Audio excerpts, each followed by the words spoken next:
What's going on, everybody? This is Afro Think Tank. Today I want to address the African Americans and our silent protests, how we're protesting the people that's protesting, right? How we are disengaged, yet we are engaged, and how, some of us are, letting you guys know that, hey, we told you. This is the biggest I told you so moment in African American history. Right? There's a lot of history being made right now, to be honest. Right? And right now what's happening is all the POCs, right? And all of our African brothers and sisters are experiencing what it is that African Americans have been experiencing by this white man in America, in this system that we live in. And finally, you guys are seeing what it is that we see. You guys are feeling what we feel. You understand? And that is what we are satisfied about. We're satisfied that you now know what it is that we've been talking about this entire time. That you believe us now. Because here's the God honest truth. Let's take all the ego out of it. Let's take all the shit talking, the all that, right? Let's just be honest, right? African American people love everybody. That's the truth. We don't hate Latinos. We don't hate Asian people. We don't hate Indians. We still don't even hate white people. We just hate what they do consistently all the time for whatever reason, right? But the African Americans, we don't hate anybody. We don't wake up thinking about anybody. We don't wake up thinking, damn, what the fuck are they doing right now? We don't. We only care about taking care of our families and enjoying ourselves and having a good time and taking care of business when necessary. That's it. We African Americans don't hate anybody, right? Now, we African Americans who are Africans, who are West and Central Africans, okay? We are West and Central Africans. We know what countries we came from. We know what languages we used to speak. We know what our cultures are called. We know what our tribes are called because we look at them every day when we step outside. We hear our own languages every day when we step outside, even though we don't understand them, right? So I think we should get over the whole, they didn't steal anything. White people were too busy subjugating us to steal anything. The reason why we lost all of our, just always deviate and teach something. The reason why people think that we lost who we are, our cultures, is simply because when we were taken to the transatlantic slave trade, because the tribes and nations we were a part of were warring with other tribes and nations for various different political reasons, just like every other group of people on the planet at the time. No difference. Because Asian people don't see each other as the same in Asia. White people clearly don't see each other as the same in Europe. So you cannot expect the continent of Africa and the vast number of diverse groups of people on that continent to view each other as the same. So Africans did not sell their own into transatlantic slave trade. Because if that's the case, I guess the goddamn Germans and the Russians are the same people and they just did it to themselves. They're not different people, right? The World War I and II, which is the European War I and II, I guess that was just people fighting their own brothers and sisters, right? Not different people from different countries with different nations, with different cultures, right? All right, but back to this. So we are West Africans, and you Africans know, right? We get it honestly as African Americans. African people in general love and accept everybody, period. Because African people are kind-hearted. African people are naturally, by default, by nature, kind-hearted, giving, caring, loving people that love all of humanity and all of life, period. That is us by default. Our first inclination is not to take advantage of people that are weaker or have less than us. That's in general, speaking of black people, African people culturally. And that same sentiment is with the African American community, as we had to suffer through with our opposite, the European, who doesn't have all of those, natural features that we have, right? We had to suffer through all of these things. We know these white people better than any group of people on this planet. The only people that come close are some of the continental Africans that had to deal with direct colonialism by the European, i.e. Namibia and South Africa. But even them, they had the opportunity to deal with colonization on their own homeland. We were taken to a foreign land and had to deal with the colonizer away from our territory, away from our culture, away from our language, away from everything. And when we were taken, because we were different nations of people, we all didn't speak the same African traditional languages when we were here. So that means we had to deal with the discrimination, the racism. We had to deal with the terrorism. We had to deal with being enslaved while being with other Africans who we've been warring with for several hundred years, who spoke a different language, and now we are locked together with a common oppressor. Pressed together, forged for 300 something years. So of course, if I don't have a bunch of people who speak Mandenke to talk to because they're speaking Yoruba, if I'm speaking Yoruba and my enemy that I captured and then they capture me as Igbo, in Akan, in Hausa, if I got all these African languages all in one white European savage barbarians plantation, we're gonna have to figure out how to communicate. And we did that. We created our own thing. We had to unify as Pan-Africans, as pro-blacks, to fight against and to survive against this white barbarian savage. African Americans are a manifestation of Pan-Africanism. We are what Pan-Africanism can become when concentrated, when gripped together through pressure. We become a diamond. And throughout that time, we have invented the greatest things the world has ever seen in modern day society and systems, consistent with the Africans who previously invented the greatest things mankind has ever seen in ancient history and recent modern medieval history.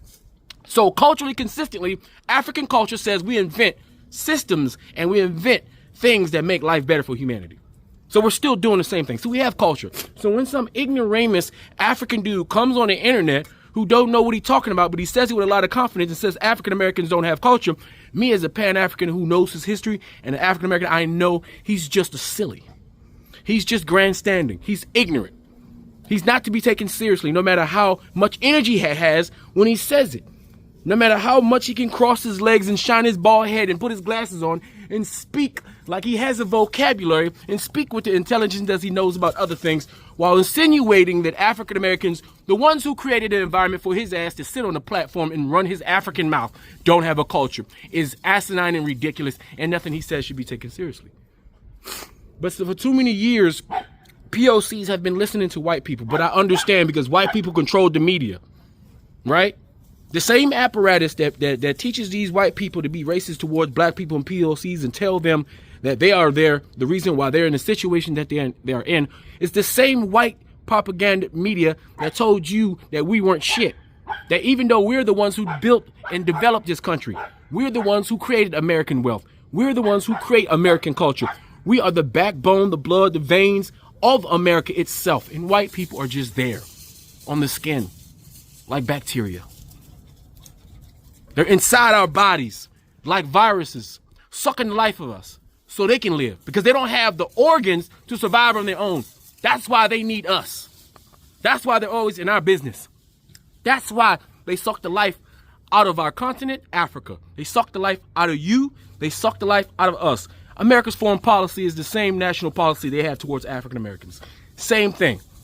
They view African Americans within America as a foreign entity that they can't get rid of from within because they didn't put in the policies that they meant to put in to make sure that the product didn't become a goddamn citizen.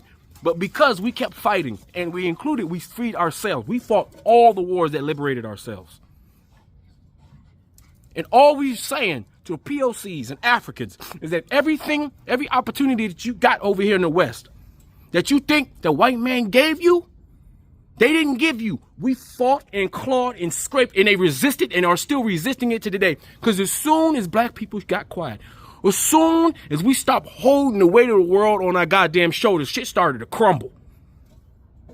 Now, all of you guys who were enjoying that pressure that African Americans used to place upon the white man because they're only afraid of us because we know them.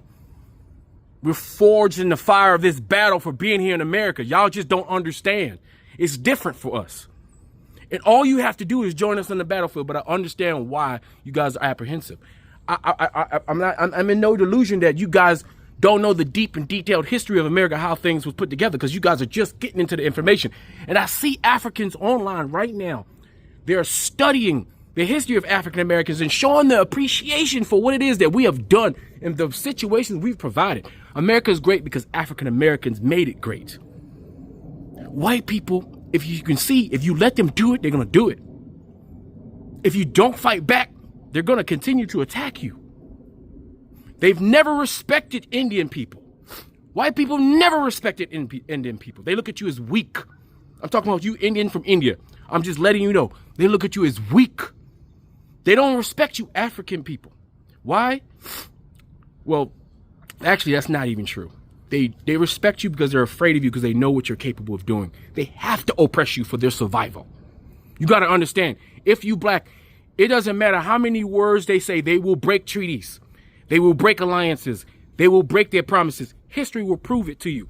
So no amount of them coming back and coming to some sort of reality that maybe they should act a little different is going to change, because history will show you they've always become enlightened. And then all of a sudden, it just kind of like they forgot. That's the history. Ask the Native Americans.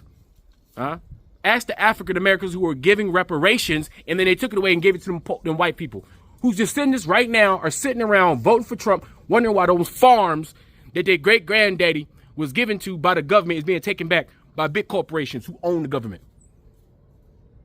So, yes, African Americans, we're just like, yes, finally, y'all can see it. We didn't want you to go through what we went through. When you came here, we didn't want you to go through, not you Indians, even though you give us your ass to kiss, which is ridiculous. You Africans, we didn't want you to go through that, even though we were given propaganda and fed that you were an African booty scratcher. So the same reason you believe that we ain't shit is the same reason some of us believe you ain't shit. I understand the common denominator is the motherfucker that really ain't shit. Now that we all know, it's time to move on and no longer fight over information given to us by the white man. Now you Somalis got to deal with this shit. You all up there in Minnesota. You thought you was better than us. You practiced your xenophobia that you practiced on the continent. You brought that shit over here. And you inserted yourself in a war you knew nothing about. And you aligned yourself with people who view you as nothing but a buffer class. Nothing but good house niggas. Now that you find out as soon as you open your mouth and try to protest, or maybe you want to raise, or maybe you want a little equity, now they showing you that you ain't shit and they never had any inclination to allow you to be a part of their society. No, you doing too much. Your success is a threat to them because you black. You got to understand that. You're supposed to stay in your place, boy. That's how they view you. And we've been trying to tell you, and now you're finding out. So you can troll all day to try to compensate for your feelings about what's going on. But at the end of the day, the white man ain't playing when they say they don't like you. The white man say they're not playing when they say they're afraid of you. You got to understand that shit. They serious. They're not joking. They're not for play. You need to figure out who you're going to align with. And the only people you need to be aligned with is the only ones who've been fighting them. Because ain't nobody on the planet have been fighting them except for us. The Chinese are just starting to do it. So all I'm saying is, African Americans are like, yes, finally, y'all can feel it now. Because y'all didn't hear us say it. Or when you heard us say it, y'all blew us off. So now you just got to find out the hard way. So now, after that, now what are you going to do? Because African Americans, we resting. We deserve a rest. You talking about 300 years of this shit with no cameras. And this ain't nothing. The shit y'all dealing with ain't nothing compared to the shit we dealt with. And still dealing with. The shit y'all dealing with now, this is just baseline for us. So we always on the battlefield. So we taking a break. And we're going to be back. And we're going to form up. We're going to line up. We're going to get in our frame. We're going to fight. Eventually. But right now we chilling and we're going to let y'all go through the process. So that way, when it's time to get back on the battlefield, y'all know what side of the field you standing on next time. Because the next time we see y'all on the other side of the battlefield, guess what? We're going to run you over with them the same way we've been doing for 500 years. And that's it. Point blank. So you either with us or you with them. And that's just it. You either for your people, you for your black people, you for your Africans. It's us against anybody against us, or you a part of the enemy and we're going to have to treat you that way. And as kind and loving as we are as African Americans, which is cultural consistency, as kind as African people are, we're not going to sit back and tolerate this shit because we are, in fact, the gods of war. And when we got to get into that lower vibration to do what we got to do, ain't nobody gonna fucking stop us. And that's why we so nice. Understand why Pitbull is one of the most nice, loving, goofy dogs in the world, and why Chihuahua is so fucking mean. It's nature's balance. Anyway, tell me what you think in the comment section. It's Afro Think Tank. Learn something, teach something. I'm out. Do people always have misplaced anger when it comes to Black Americans? So I'm talking about how I see a lot of Somali people mad with Black Americans at their response to what is currently happening. But at the same time, I don't see those same people making videos about the white woman that called child the N-word at Cinnabon and said that she was openly racist. A lot of Black Americans have still had solidarity with them during this situation, but some of us just do not care. But you cannot be mad at Black Americans for not getting into your fights when that's not our fight to even get in. The same group of people who use microaggressions when speaking about Black Americans, like they are exempt from something, and now they are actually seeing the treatment that Black Americans have been talking about for decades, but they never wanted to believe it. They always thought it was our issue as to why we were being treated the way that we were being treated. I don't like diaspora wars. I feel like a person who is racist is going to treat all of us the same. If you are not of a certain ethnicity, of a certain race, they are not going to like you regardless. But for some reason, certain racial groups think that they are better than Black Americans, and they think that any type of treatment that Black Americans get is because of how they act. When no, they're racist. They don't like you either.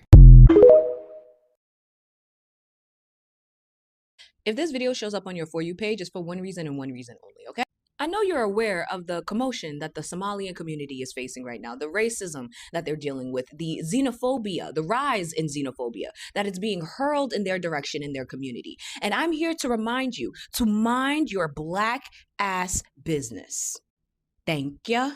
For better explanation, the following comparisons is not for competition, but for education, okay? A quick little educational course on the crisis that is racism. You know, the same crisis that the Black Americans here have been screaming about for ages, forever, since the beginning of time. Racism that other members of the Black diaspora allowed to happen to Black Americans under the guise that they were a better version of Black Somalians. Trump called the Somalian community garbage. He said that Minnesota was letting in garbage. He said he didn't want them in his country, in this country. He stated that Somalian people are the main perpetrators of billions and billions of dollars in welfare fraud. All untrue and disgusting claims rooted in xenophobia and bigotry. But I can't trip too much over it. And you want to know why I can't trip over what he's saying about the Somalian people in the Somalian community? It's because I still remember what he said about the Haitian community, what he said about the Black American community. I remember that. Not just them, the Latinos, the Asians, the Middle Easterns. I remember the Muslims, the Arabs. I remember what he said about all of them. Earlier this year, Trump referred to the Black American community as thugs. He stated that their children, Black kids, were born criminals that needed to be locked up and put away. He called Black attorney districts rabid animals. He said that they were criminal suspects. He stated that they were unintelligent, had low IQs. That was literally Jasmine Crockett's rollout announcement and her telling everybody that she was running for Texas Senate. That's what he said.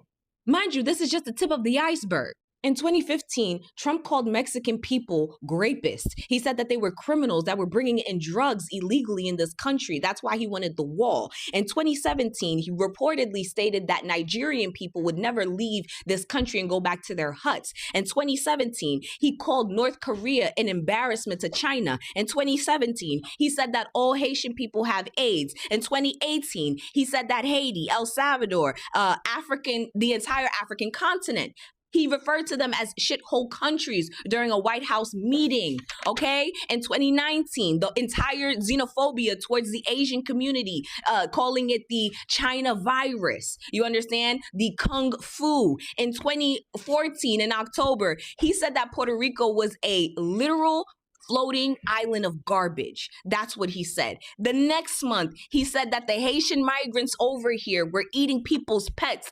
This is not a comparison of competition, but just to educate you that this has always been a problem. And the first people to experience it, the Black Americans in this country, have been trying to warn everybody, but nobody listened. And now it gives a whole new meaning, a personal meaning to that phrase, if you let them do it to me, they're going to do it to you. If you really believe that this is the year of revelation, if you really believe that this is the year of reality, if you really believe that this is the year where everybody is finally facing the truth, do not intervene. Do not defend. You can feel sympathy, you can feel empathy on the sidelines. Do not stick your neck in this fight. Do not do it. Let them feel it. Let them feel it right now. Let them realize exactly the place, the true title that they've always held in the eyes of these white supremacist people. Let them finally see. Fuck this, fuck that, and bitch, fuck you. Fuck this, fuck shit, fuck your daddy too. No, I ain't forget your motherfucker too. Motherfucker, fuck your blood and this fuckery they got us going through. Some fuck-ass white man long ago got all his fuck-ass friends on board with fucking up the world for sport, with fucked up weapons, ways and words. Now fast forward to present day, their fuckery has had its way, but as sure as F-U-C-K, this dog will have its fucking day. Fuck this, fuck that, and bitch, fuck you. Fuck this, fuck shit, fuck your daddy too. No, I ain't forget your motherfucker too. Motherfucker, fuck your blood and this fuckery they got us going through. Those fuckers put us under spells, said fuck y'all to a living hell. Fuck all the laws that nature tells, so we die cursed while they live well. But fuck, I've had it up to here. I curse their curses with no fear. I give no fucks, I live to hear the song that justice sings so clear. Free Sudan! Boycott diamonds and gold! Free Sudan! Boycott diamonds and gold! We most definitely cannot forget about the people of Sudan! Thanks for watching Afro Think Tank. Don't forget to like, share, and subscribe. And follow me on Substack and Patreon for more content. Remember, it's Pan-Africanism or nothing.